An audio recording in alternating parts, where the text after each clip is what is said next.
каждую из этих ступеней мы смонтировали светодиодную подсветку. Сейчас мы находимся на втором этаже нашего дома. Весь этаж, за исключением ванной, у нас застелен ламинатом. Потолок и стены также подготовлены под покраску и окрашены водоэмульсионной краской. Спальня второго этажа выкрашена в насыщенный бордовый цвет. Также в стенах мы сделали фигурные ниши из гипсокартона с подсветкой, но светильники подобраны в общую стилистику отделки. Сейчас мы находимся в ванной второго этажа.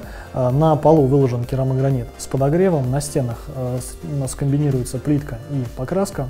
Установлена ванна из литьевого мрамора, установлены смесители с душевой лейкой. Естественно, установлен унитаз, электрический